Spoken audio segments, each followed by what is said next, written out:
Two timelines never died, and it's killing the Warriors. The Golden State Warriors are not good, folks. After an inexplicable hot start to the season due to depth and vibes, we're safely back in familiar territory. A play-in team getting whooped at home by the Sacramento Kings. Something must be done. Most agree, but what, at this point, can be done? And is ownership/management sufficiently panicked by the prospect of another deflating year of treading water while slowly drowning? Swing for the fences moves keep being teased. Paul George, Lauri Markkanen, LeBron James lol, with the most recent big name bandied about being none other than Jimmy Butler, currently suspended by the team he has led to the NBA Finals, twice, for being hilariously disgruntled. The Warriors, as per a platoon of reporters via The Athletic, aren't that interested in Butler, noting there's a heavy amount of current and future risk, and while maintaining they still want to be competitive in Steph Curry's fading years, it's clear the front office and ownership group is protective of the seasons beyond Curry, Draymond Green, and Steve Kerr. Protective of the seasons beyond Curry, Green, and Kerr. Is this happening again? Are we really going to do this until the day Stephen Curry keels over and retires or demands a trade to the Charlotte Hornets?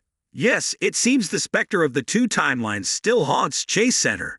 We thought it was spiritually dead and buried, that jettisoning James Wiseman and sacrificing Jordan Poole for old man CP3 was indication they at least were ready to pay lip service to the idea of the winning now. Current and future risk keeping them up at night? Sure, there's the current risk that this team won't win a championship, even after making a move. Valid. Only one team gets to win each year, but there's no future risk to fear because after Steph, there's nothing to worry about. At least until there is. The second timeline that Joe Lacob is so fond of, despite denials, starts when Stephen Curry is gone, not a moment before. Lacob, an otherwise intelligent man who genuinely loves the game of basketball, still can't seem to grasp this. It's the VC brain rot.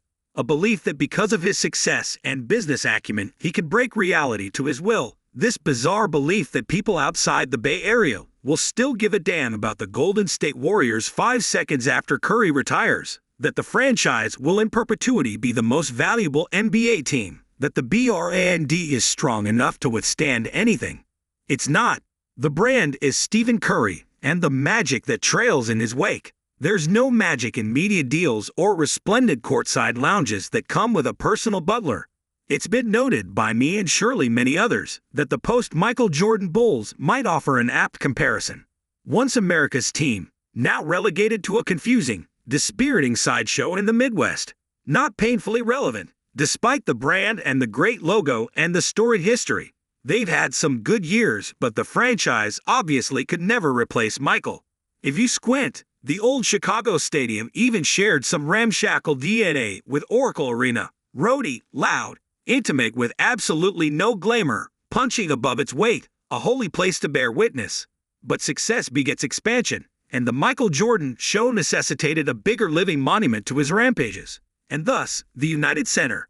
On the other hand, Chase Center was never meant to be a monument to Steph Curry, who again, for the 69th time, is the man who mere single-handedly reanimated the corpse of Warriors basketball and dragged it not only to relevance but to dominating the modern era. No, Chase Center is for Joe Lacob and people like Joe Lacob. Now, to be clear, Lacob's likely jealousy of Curry is understandable and not unique. This sort of low-key envy also wore on Kevin Durant. How many times can one hear Steph better and not feel the spirit wither? And Durant won 2 titles, 2 finals MVPs. But back to Lacob. Here's a guy who bought a losing team, and under his loving stewardship it was reborn and remade into the most successful and lucrative NBA franchise of the past decade. As he sees it, he deserves the lion's share of credit for this remarkable turnaround. Obviously, this is absurd rich man delusion, due to the existence of Curry and a handful of his co-workers, chief among them Green, Klay Thompson, Kerr, Andre Iguodala, Durant. Lacob's signature move, besides signing the checks, was uprooting the team from Oakland and moving them across the bay, building a shiny new building in San Francisco, with all the sinister implications that come from taking from the poor and giving to the rich. Unlike the United Center's size upgrade over Chicago Stadium, Lacob's Chase Center actually has a capacity less than that of Oracle. But that's all to the good, because the business model is less about seats and more about suites and a nightly pipeline.